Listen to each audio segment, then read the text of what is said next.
আকাশবাণী কলকাতা স্থানীয় সংবাদ পড়ছি সুদীপ বসু। প্রথমে বিশেষ বিশেষ খবর। চলতি বছরের প্রথম 2 মাসে দেশের বিভিন্ন সংস্থার তৈরি প্রায় 300 ওষুধ কেন্দ্রীয় ড্রাগ কন্ট্রোলের গুণমান পরীক্ষায় উত্তীর্ণ হতে না পারায় উদ্বিগ্ন রোগী থেকে চিকিৎসক মহল।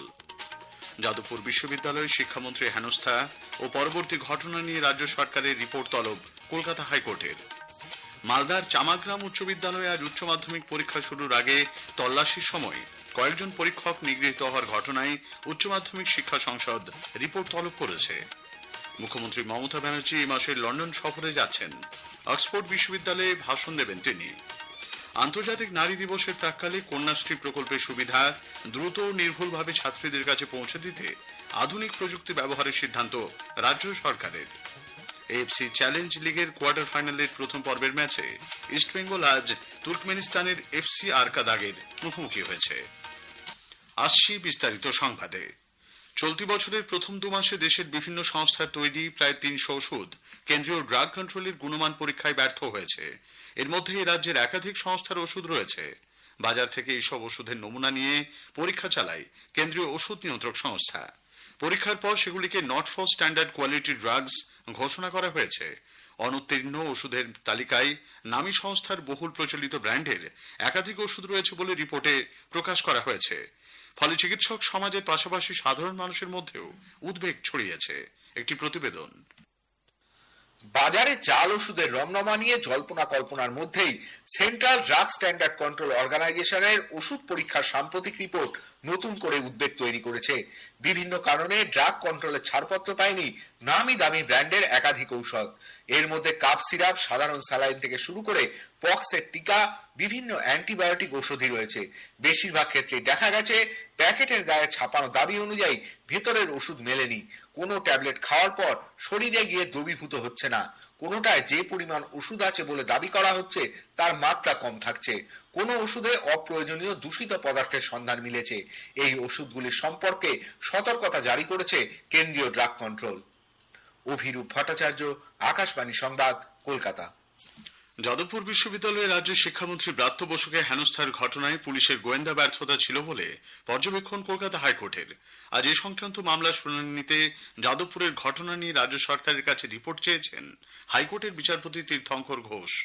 গত শনিবার যাদবপুর বিশ্ববিদ্যালয়ে গোলমালের পর পুলিশের বিরুদ্ধে অভিযোগ করে হাইকোর্টের দ্বারস্থ হয়েছিল ছাত্র সংগঠনের একাংশ। আজ এই মামলার শুনানিতে বিচারপতি ঘোষ প্রশ্ন তোলেন, শিক্ষামন্ত্রীর কাছে কিভাবে এত ভিড় হলো। এই ধরনের ঘটনা সম্পর্কে পুলিশের কাছে যদি আগাম খবর না থাকে তাহলে পরিস্থিতি খারাপ হতে পারে বলেও পর্যবেক্ষণ আদালতের। রাজ্য সরকারের পাশাপাশি মামলাকারীদেরকেও হলফনামা জমা দেওয়ার নির্দেশ দিয়েছে হাইকোর্ট। আগামী 12 তারিখ মামলার পরবর্তী শুনানি হতে পারে। এ বিষয়ে তৃণমূল কংগ্রেসের মুখপাত্র কুণাল ঘোষ বলেন, পুলিশ নিশ্চিতভাবেই উপযুক্ত ব্যবস্থা নেবে। আদালত যদি কোনো নির্দেশ দেন তার উপর তো আমরা কিছু বলতে পারি না, কিন্তু সকলে দেখেছেন পুলিশের কাছে অভিযোগ জমা পড়লে সেটা খতিয়ে দেখে নিশ্চয়ই এফআইআর হবে। নিশ্চিতভাবে যাদের দায়িত্ব জবাব দেওয়ার, প্রশাসন বা আইনের দিকে আমাদের যে প্রতিনিধিরা আছেন তারা যথাযোগ্য পদক্ষেপ নেবেন। এদিকে যাদবপুর বিশ্ববিদ্যালয়ের উপাচার্য ভাস্কর গুপ্ত হঠাৎই আজ অসুস্থ হয়ে পড়েছেন। উচ্চ রক্তচাপজনিত সমস্যার কারণে তাকে বাইপাসের ধারে একটি বেসরকারি হাসপাতালে ভর্তি করা হয়েছে। আজ তাকে ওই হাসপাতালে দেখতে যান রাজ্যের শিক্ষামন্ত্রী ব্রাত্য বসু। তার শারীরিক অবস্থা স্থিতিশীল বলে জানা গেছে। উপাচার্যের দ্রুত আরোগ্য কামনা করে এসএফআই তার বদলে যাদবপুরের সহ উপাচার্য, রেজিস্ট্রারের মতো কোনো উচ্চপদস্থ কর্তৃপক্ষের সঙ্গে সদর্থক আলোচনা শুরু করার দাবি জানিয়েছে। অন্যদিকে শিক্ষা প্রাঙ্গণে শান্তি ফেরানোর দাবিতে অধ্যাপক সংগঠনের পক্ষ থেকে মিছিল বের করা হয়েছে।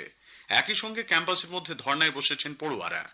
কংগ্রেস নেতা অধীর রঞ্জন চৌধুরী বলেছেন, যাদবপুর বিশ্ববিদ্যালয়ে যেভাবে শিক্ষামন্ত্রীর গাড়ি চালিয়ে ছাত্রকে আহত করা হলো, রাজ্যের শিক্ষা ব্যবস্থায় তা কলঙ্ক হয়ে থাকবে। একটা ছেলেকে তার বিরুদ্ধে যত রকমের কেস দেওয়া দিয়ে দিয়েছে, তার মধ্যে গরু মেরে জুতোদান করার নামে একটা ফোন কল করা হয়েছে তার বাড়িতে। ব্রাত্য বসু সম্পর্কে আমার উচ্চ ধারণা, তৃণমূল দলের যে কটা ভদ্রলোক আছে তার মধ্যে ব্রাত্য বসু একজন। হয়তো তার বিবেকের দংশন হয়েছে, তাই তিনি ফোন করেছেন। যাদবপুরের ঘটনার প্রতিবাদে সিপিআইএম এর পক্ষ থেকে হাওড়া ময়দানে মানববন্ধন করা হয়। শিক্ষামন্ত্রীর পদত্যাগ এবং তার বিরুদ্ধে আইনানুগ পদক্ষেপ, কলেজ বিশ্ববিদ্যালয়গুলিতে নির্বাচনের মতো দাবি তোলা হয়েছে। বিদ্যাসাগর বিশ্ববিদ্যালয়ে 3রা মার্চ গত সোমবার ছাত্র ধর্মঘটের দিন পিকেটিং চলাকালীন বাম ছাত্র সংগঠন এআইডিএসওর 4 মহিলা সংগঠনকে 4 মহিলা সংগঠককে নৃশংস অত্যাচারের অভিযোগ উঠেছে পুলিশের বিরুদ্ধে।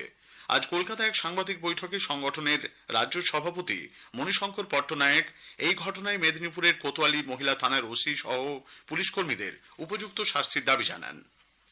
যাদবপুরের অচলাবস্থা সামগ্রিকভাবে রাজ্য সরকারের চূড়ান্ত ব্যর্থতাকে প্রমাণিত করছে বলে বিজেপি দাবি করেছে।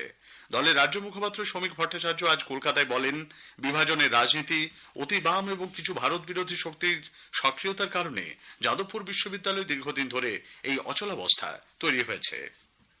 মালদার চামাগ্রাম উচ্চ বিদ্যালয়ে আজ উচ্চ মাধ্যমিক পরীক্ষা শুরুর আগে পরীক্ষার্থীদের তল্লাশির সময় কয়েকজন পরীক্ষক নিগৃহীত হওয়ার ঘটনায় উচ্চ মাধ্যমিক শিক্ষা সংসদ রিপোর্ট তলব করেছে।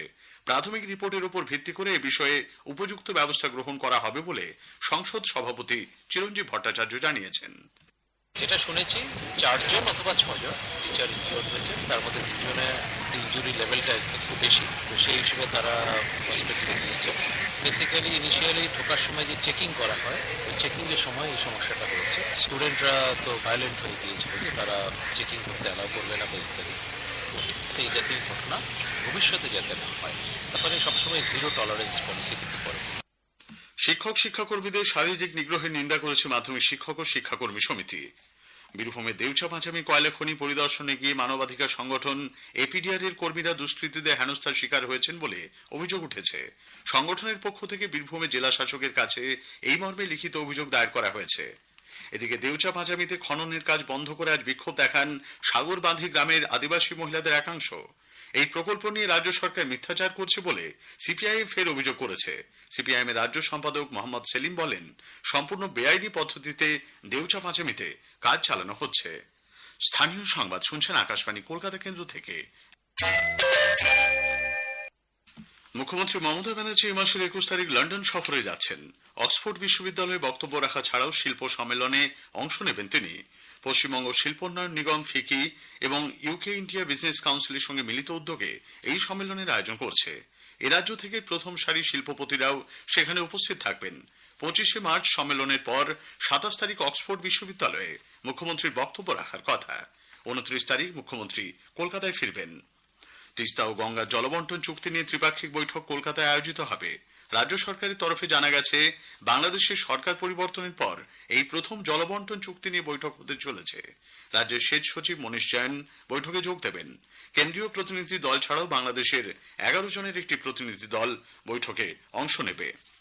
আন্তর্জাতিক নারী দিবসের প্রাক্কালে কন্যাশ্রী প্রকল্পের সুবিধা দ্রুত ও নির্ভুলভাবে ছাত্রীদের কাছে পৌঁছে দিতে রাজ্য সরকার আধুনিক প্রযুক্তি ব্যবহারের সিদ্ধান্ত নিয়েছে। এই প্রকল্পের আওতায় নতুন নাম অন্তর্ভুক্তি ও তথ্য যাচাইয়ের কাজে কৃত্রিম বুদ্ধিমত্তা ব্যবহার করা হবে বলে নারী শিশু সমাজ কল্যাণ দপ্তর জানিয়েছে। আন্তর্জাতিক নারী দিবসের আগে নারীর ক্ষমতায়নের বিভিন্ন দিক নিয়ে একটি বিশেষ অনুষ্ঠানের আয়োজন করল আকাশবাণী কলকাতা। শক্তি রূপেণ অন্তর্নিহিত শক্তি মুক্তি শীর্ষক এই অনুষ্ঠানে অংশ নেয় বিভিন্ন স্কুল, কলেজ এবং বিশ্ববিদ্যালয় ছাত্রছাত্রী, এনজিও প্রতিনিধিরা, নাটক ও থিয়েটার গ্রুপের সদস্যরা।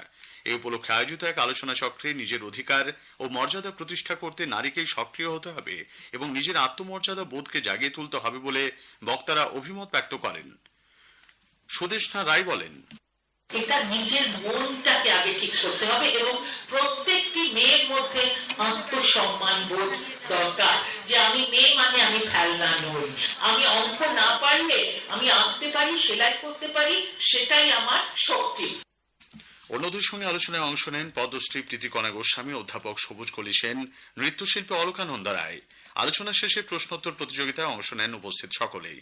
আকাশবাণী কলকাতার ডেপুটি ডিরেক্টর প্রোগ্রাম ডক্টর মৌসুমী চট্টোপাধ্যায় বলেন, মহিলাদের ক্ষমতায়ন শুধু বাধা ভাঙার বিষয় নয়, এটি সুযোগ তৈরি, নিরাপত্তা নিশ্চিত করার বিষয়। ইস্টবেঙ্গল আজ এএফসি চ্যালেঞ্জ লিগের কোয়ার্টার ফাইনালের প্রথম পর্বের ম্যাচে তুর্কমেনিস্তানের এফসি আরকাদাগের মুখোমুখি হয়েছে। শেষ খবর পাওয়া পর্যন্ত ইস্টবেঙ্গল 1-0 গোলে পিছিয়ে। শেষ করার আগে স্থানীয় সংবাদের বিশেষ কিছু অংশ আরও একবার। চলতি বছরের প্রথম 2 মাসে দেশের বিভিন্ন সংস্থার তৈরি প্রায় 300 ওষুধ কেন্দ্রীয় ড্রাগ কন্ট্রোলের গুণমান পরীক্ষায় উত্তীর্ণ হতে না পারায় উদ্বিগ্ন রোগী দেখে চিকিৎসক মহল। যাদবপুর বিশ্ববিদ্যালয়ের ঘটনায় রিপোর্ট তলব করেছে কলকাতা হাইকোর্ট। স্থানীয় সংবাদ শেষ হলো।